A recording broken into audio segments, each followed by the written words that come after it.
Trump surrogates seem to have some sort of fascination with blaming Obama for things that are not remotely his fault. I know that's generally a Republican trend, but in order to defend Trump, they've got to go to extreme lengths here and make up things and twist time itself. So in this case, we're going to go to Kayleigh McEnany on how something was President Obama's fault. Let's check that out. I mean, you've tweeted about. And I'll tell you why. Because when President Bush took time off from the golf course in honor of the Iraq War, you had President Obama, who after I believe it was the beheading of Daniel Pearl, spoke to how upset he was about that, then rushed off to a golf game. I think when we're in a state of war, when we're in a state of mourning, you should take time off from the golf course. Some of the other guests look confused because Daniel Pearl was killed in 2002 when Barack Obama was an Illinois state senator. Pretty sure he didn't have anything to do with those decisions. I don't know if you know this, Obama became president in 2008, 6 years later. Actually took office in 2009. So, by the way, if we're talking about golf and how you really ought to care about terrorist acts and not play golf afterwards, you're gonna make me play this clip. Watch. We must stop the terror. I call upon all nations to do everything they can to stop these terrorist killers. Thank you. Now watch this drive. All right, we need another. Oops.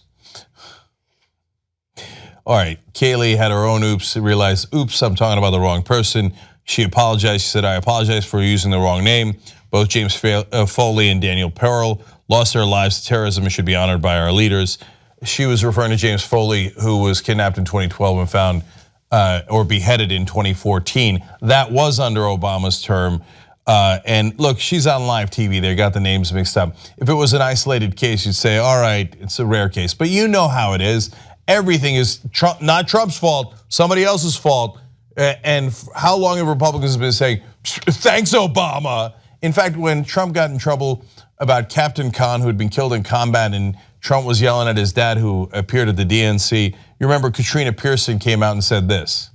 Considering how Donald Trump never voted for the Iraq war, Hillary Clinton did, and then she didn't support the troops to have what they need. It was under Barack Obama and Hillary Clinton that changed the rules of engagements that probably cost his life. So I don't understand why it's so hard to understand why Donald Trump was confused about why he was being held responsible for something he had nothing to do with.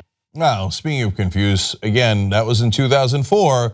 Barack Obama, still an Illinois state senator, still not president, still had nothing to do with that, no matter how much you guys keep wanting to blame him. Now, to be fair to Katrina Pearson, she did all those mad rants on television to try to get the job as press secretary. Oh, right, how'd that turn out? Another oops. Our journalism drive is almost over. It ends in Trump's first 100 days. We need to hire more reporters and more watchdogs. Let's do that right now at tytnetwork.com/go.